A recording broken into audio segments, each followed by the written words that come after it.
हाय दोस्तों, आज के इस लेक्चर के माध्यम से हम पढ़ने वाले हैं कोलोरेक्टल कैंसर। तो चलिए देखते हैं, समझते हैं। तो देखिए, colorectal cancer include cancerous growth in the colon, rectum then appendix. तो स्पेशली बात यह है कि जो हमारी लार्ज इंटेस्टाइन होती है उसके जो पार्ट होते हैं जैसे कि कोलोन, रेक्टम, अपेंडिक्स, तो इसमें से किसी भी हिस्से में क्या होता है, अगर कैंसरस सेल्स की ग्रोथ होने लगती है अनकंट्रोल तरीके से, और इस प्रकार से क्या होता है, अगर ट्यूमर का फॉर्मेशन बन जाता है, तो उस कंडीशन को हम कोलोरेक्टल कैंसर बोलेंगे। ठीक है, तो ये हमारी लार्ज इंटेस्टाइन के किसी भी पार्ट में हो सकता है, हमारी कोलोन में हो सकता है, हमारे रेक्टम में हो सकता है, देन हमारे अपेंडिक्स में भी हो सकता है। ठीक है, अब ये क्यों होता है वो समझ लेते हैं थोड़ा सा। तो देखिए, the disease often begins as an intestinal polyps, also called an adenoma, which abnormal growth of the tissue. तो कभी कभी क्या होता है, किसी को ऐसी डिसीज होती है कि उनके इंटेस्टाइनल में पॉलिप्स का फॉर्मेशन हो जाता है।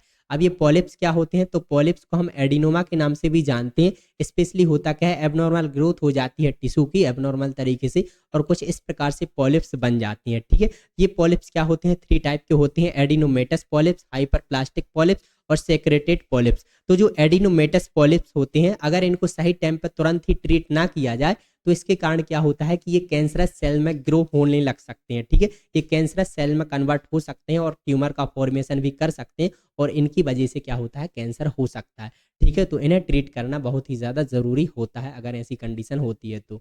इसके बाद हम समझते हैं इसके कॉजेस एंड रिस्क फैक्टर, मतलब किस कारण से कैंसर होता है कोलोरेक्टल। तो देखिए, the cause of colorectal cancer is unknown. तो अभी तक इसका एग्जैक्ट कॉज तो नहीं पता है कि किस कारण से यहाँ पर कैंसर होता है कोलोरेक्टल में, बट यहाँ पे कुछ हम रिस्क फैक्टर बोल सकते हैं, जैसे कि एज में क्या होता है, जो 55 के अबव वाले पर्सन होते हैं उनको चांसेस होते हैं कैंसर होने के लार्ज इंटेस्टाइन में।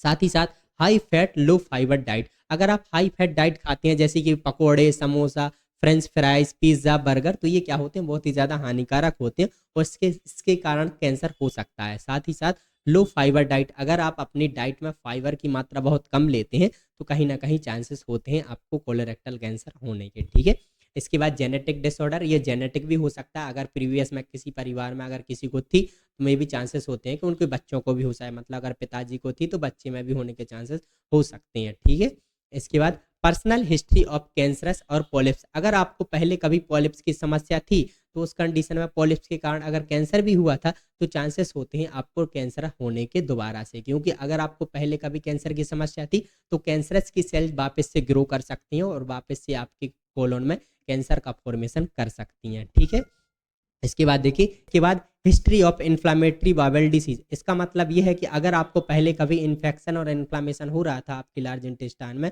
और इसके कारण होता क्या है कि अगर बार बार यहाँ पर इन्फेक्शन होगा आपकी लार्ज इंटेस्टाइन में तो क्या होता है, फिर कैंसरस सेल्स की ग्रोथ हो सकती है और यहाँ पर ट्यूमर का फॉर्मेशन हो सकता है और जिसके कारण कोलोरेक्टल कैंसर हो सकता है। ठीक है, साथ ही साथ ओबिसिटी, जो ओबेस्ट पर्सन होते हैं उनके लिए भी चांसेस होते हैं होने के।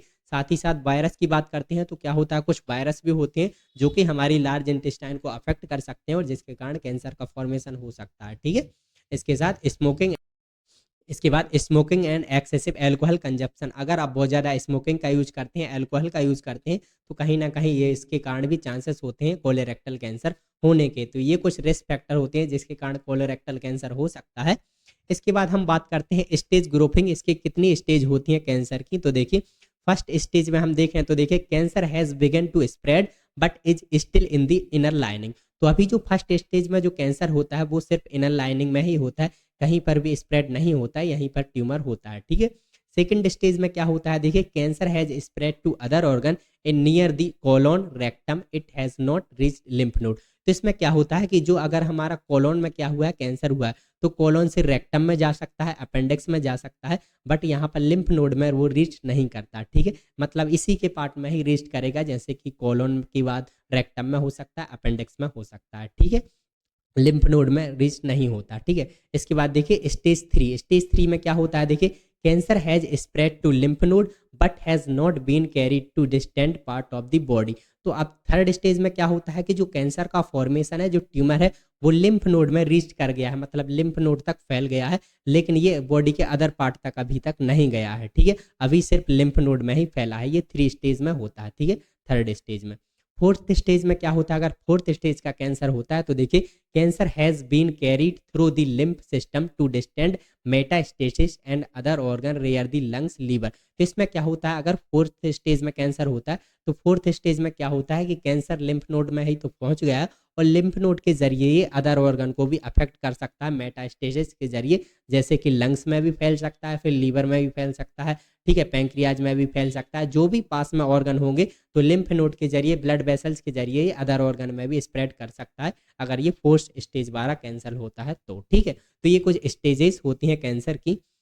इसके बाद अब हम बात करते हैं क्लिनिकल मैनिफेस्टेशन, मतलब क्या साइन और सिम्टम देखने को मिलते हैं अगर किसी को कोलोन कैंसर होता है तो। देखिए, फर्स्ट है हमारा persistent change in the bowel habit. तो इसमें क्या होता है, बॉवेल हैबिट चेंजेस होते रहते हैं, मतलब मल त्यागने की जो आदत होती है उसमें हमेशा चेंजेस देखने को मिल सकते हैं, कभी डायरिया हो सकता है, कभी कॉन्स्टिपेशन, और जो हैबिट होती है, जो टाइमिंग होती है, वो चेंजेस देखने को मिल सकती है, ठीक है। इसके साथ ब्लड इन दी स्टूल, तो आपके स्टूल के साथ साथ ब्लड भी आने के चांसेस होते हैं, ब्लड भी आ सकता है, ठीक है। इसके साथ अनएक्सप्लेन्ड वेट लॉस, तो क्या होता है कभी कभी वेट लॉस के भी चांसेस होते हैं, वेट लॉस भी देखने को मिल सकता है अगर किसी को कैंसर होता है तो। इसके साथ फटीग एंड वीकनेस, बहुत ज़्यादा थकान रहेगी, व्यक्ति को बहुत ज़्यादा कमजोरी महसूस होगी, ठीक है। इसके साथ शॉर्टनेस ऑफ ब्रीथ, मतलब सांस लेने में बहुत ज़्यादा कठिनाई होगी, ठीक तरह से व्यक्ति सांस नहीं ले पाएगा। इसके बाद डायरिया एंड कॉन्स्टिपेशन के सिम्टम देखेंगे, इसलिए देखेंगे क्योंकि ये कोलोन में ही हुआ है, मतलब हमारे लार्ज इंटेस्टाइन में ही हुआ है, तो इसके साथ डायरिया और कॉन्स्टिपेशन तो देखने को मिल ही सकता है, ठीक है।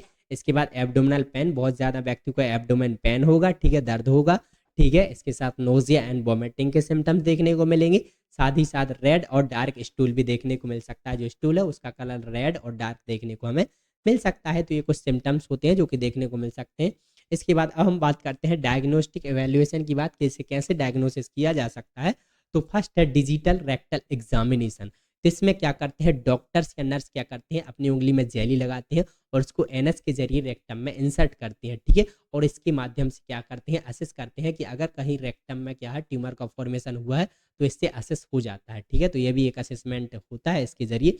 इसके साथ faecal rectal examination, faecal rectal examination किया जाता है ताकि ये असेस हो सके कहीं फीकल के साथ ब्लड तो नहीं आ रहा, तो ये डिटेक्ट करने के लिए फीकल रेक्टल एग्जामिनेशन किया जाता है। बात करते हैं फ्लेक्सिबल सिग्मोइडोस्कोपी। फ्लेक्सिबल सिग्मोइडोस्कोपी में क्या किया जाता है कि डॉक्टर्स एक पतली सी ट्यूब डालते हैं एनएस के जरिए हमारी लार्ज इंटेस्टाइन में। इस पतली सी ट्यूब में क्या लगा रहता है, कैमरा लगा रहता है, लाइट लगी रहती है, और इसके जरिए क्या होता है कि अगर हमारी लार्ज इंटेस्टाइन में पॉलिप्स की समस्या होगी, अगर कैंसरस सेल की ग्रोथ होगी, तो इससे क्या होता है विजुलाइज किया जाता है, आसानी से मॉनिटर में देखा जाता है और यहाँ पर प्रॉपर तरीके से विजुलाइज हो जाता है डॉक्टर्स को, ठीक है, अगर पॉलिप्स और कैंसर की समस्या होगी तो, ठीक है। चलिए, इसके बाद अब हम बात करते हैं double contract barium anaemia. Double contract barium anaemia एक प्रकार का एक्सरे बेस्ड डायग्नोसिस होता है। इसमें क्या किया जाता है, व्यक्ति को बेरियम दिया जाता है और उसके बाद उसका एक्सरे इमेज लिया जाता है ताकि हमें एग्जैक्ट, आप देख पा रहे हो कि जो लार्ज इंटेस्टाइन है प्रॉपर तरीके से उसका असेसमेंट हो रहा है, देखा जा सकता है, ताकि हमें इससे असेसमेंट हो सके, इसका डायग्नोसिस प्रॉपर तरीके से किया जा सके, ठीक है।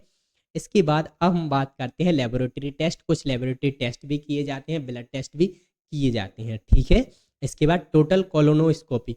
टोटल कोलोनोस्कोपी में क्या करते हैं, इस प्रकार से कोलोनोस्कोप का यूज किया जाता है। ये भी एक पतली सी ट्यूब होती है, इसमें भी कैमरा और लाइट लगी होती है और इसको फिर मॉनिटर से अटैच किया जाता है। और इस प्रकार से क्या होता है, जो हमारी पूरी जो लार्ज इंटेस्टाइन होती है उसका पूरी तरीके से असेसमेंट किया जाता है, ठीक है, पूरी तरीके से असेसमेंट किया जाता है। अगर इस लार्ज इंटेस्टाइन में कहीं भी पॉलिप्स की समस्या हो गई, कहीं भी ट्यूमर का फॉर्मेशन होगा, तो कुछ इस प्रकार से क्या होता है कि फिर इस प्रकार से क्या होता है कि मॉनिटर में विजुलाइज हो जाता है, दिखाई दे जाता है, ठीक है ना।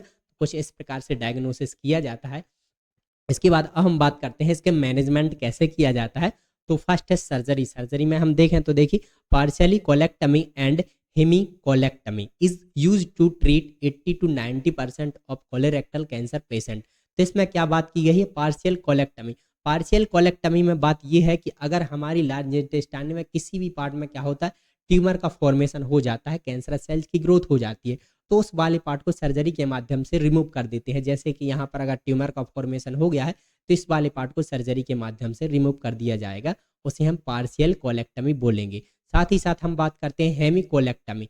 हेमिकोलेक्टमी में क्या करते हैं कि अगर जो लार्ज इंटेस्टाइन है उसका पूरा आधा पार्ट रिमूव कर दिया जाता है। अगर इस आधे पार्ट में क्या हो गया है, कैंसर सेल की ग्रोथ हो गई है और ये अफेक्ट हो गया, खराब हो गया, तो इस वाले पार्ट को हम पूरी तरीके से जब रिमूव करेंगे आधे पार्ट को, तो उसे हम हेमिकोलेक्टमी बोलेंगे, ठीक है।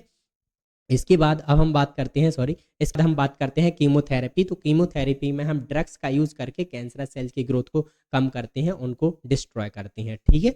इसके बाद इम्यूनोथेरेपी। इम्यूनोथेरेपी में क्या करते हैं, हम इम्यूनो सिस्टम को स्ट्रॉन्ग बनाते हैं ताकि वो कैंसरस सेल से फाइट कर सके और कैंसर सेल की ग्रोथ को कम कर सके, ठीक है ना। इम्यूनोथेरेपी भी देते हैं हम इसलिए। इसके बाद हम radiation therapy for colorectal cancer. तो रेडिएशन थेरेपी में क्या किया जाता है, हाई रेडिएशन वेव का यूज करके कैंसरस सेल्स की ग्रोथ को डिस्ट्रॉय किया जाता है, उन्हें कम किया जाता है, ठीक है। तो ये रेडिएशन थेरेपी में किया जाता है।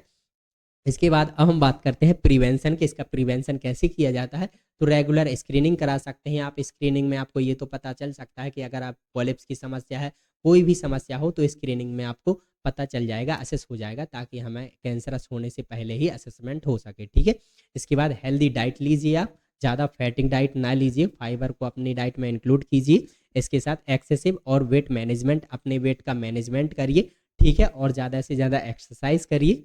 इसके बाद अब अवॉइड कीजिए, साथ ही साथ एक्सेसिव एल्कोहल कंजप्शन। अगर आप बहुत ज़्यादा एक्सेसिव एल्कोहल कंजप्शन का यूज़ करते हैं तो उसे भी अवॉइड कीजिए, मतलब कि जो शराब है, शराब को मत पीजिए, ठीक है। तो thank you for watching my video. अगर वीडियो पसंद आए तो प्लीज़ यार हमारे चैनल को लाइक एंड सब्सक्राइब जरूर करें, ठीक है। अगर इसकी पीडीएफ चाहिए अगर आपको, तो डिस्क्रिप्शन में लिंक है, तो उससे आप ले सकते हैं, ठीक है।